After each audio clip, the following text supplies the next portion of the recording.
Hey y'all, it's March, and in my opinion, it is the best month of the year. So, why do I think that? It's because everything is in bloom in Charleston again. So, I'm looking forward most to seeing all the azaleas around town. I'm looking forward to seeing potentially, fingers crossed, wisteria. We never know if it's going to pop in March or April, but it's high on my list. I love all the color that comes to life. If you follow me on social media, you know that I love a window box Wednesday, so I'm always out looking for local blooms. If you want to go out in March and try to see what is in bloom too, shoot me a message. I'll send you the coordinates of some of my favorite places to see flowers around town. And if you're planting anything in your garden this year, let me know. I'd love to hear what you have coming soon. Another thing that I'm super excited about for March here in Charleston is the Bow Harbor pop-up shops. And you may not know what that is, but basically it's a luxury shopping experience taking place in Mount Pleasant.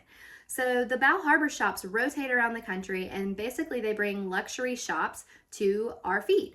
Things like Tiffany & Co., Bow Main, Dolce & Gabbana. They have a dining called the Whitmore. And so I haven't had a chance to visit yet. They just began in February. That's running through April, and I will definitely be checking that out this month. On top of that, we have the Wine and Food Festival kicking off next week, here in Charleston. And that is one of our signature events as a city. What we'll see there are local chefs coordinating and teaming up with nationally renowned chefs to bring us incredible dishes, things that you may not have ever tried. They'll also be hosting signature dinners and various lecture series. So are you planning to attend Wine and Food this year? If not, and you don't have tickets, you may be a little bit late, but there could still be tickets available for the Culinary Village, which is always the highlight of the festival. And I will be sure to link the website so that you can check out and see if you can still get your hands on a couple of those tickets. Okay, so outside of the Wine and Food Festival, another big event, more of a sporting event that takes place in March, is the Credit One Open. And that is a female-only tennis tournament right on Daniel Island. And it's super exciting this year because Charleston's own Emma Navarro will be competing down on her home court, literally, and it will be so fun to cheer her on. She is a nationally ranked tennis player, and I am just so excited to be able to watch her this year. Okay, another thing, if you're out and about this week, this month, be sure to take a look around town and see some of the great development projects that are happening. There's one specifically down on Cannon Street that I am just blown away by. It's called the Charlie on Cannon. It should be opening soon. It is a small pocket of luxury vacation rentals, and the bottom floor of that building is actually going to be anchored by a restaurant.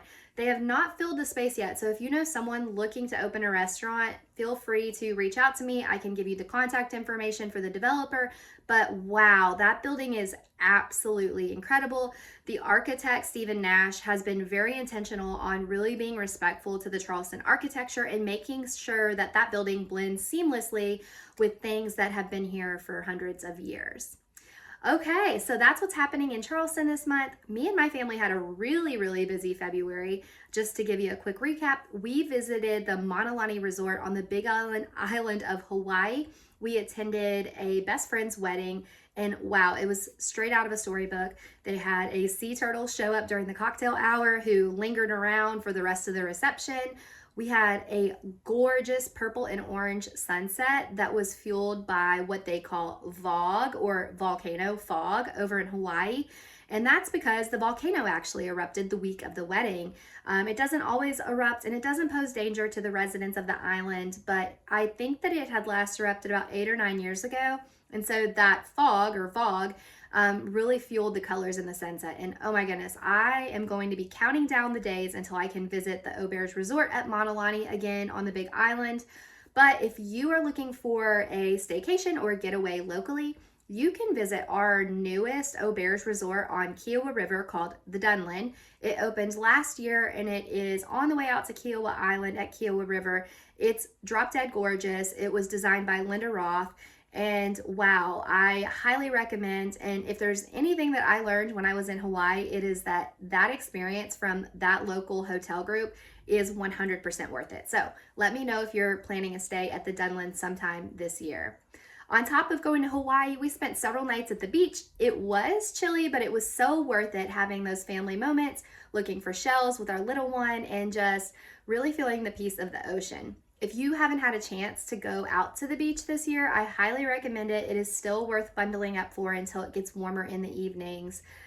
There's just something so special and something so calming about being at the beach and just relaxing by the ocean with the water hitting your feet, even when it's a little chilly. So, all right, one thing I want to talk about, the market is heating up. We're seeing a lot more inventory. We have about 25% more inventory than we did this time last year.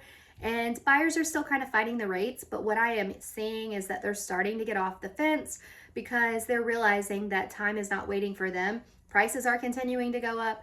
The rates may go up and down, but they are tired of waiting. So we do have buyers actively out.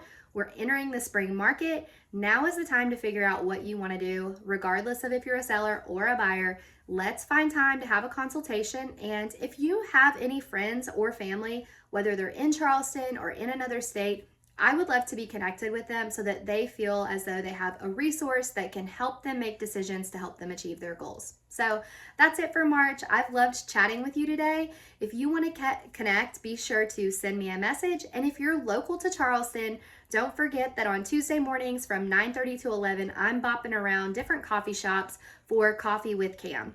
Be sure to sign up with the link below so that we can connect if you're out grabbing coffee on Tuesday morning. Y'all have a good month.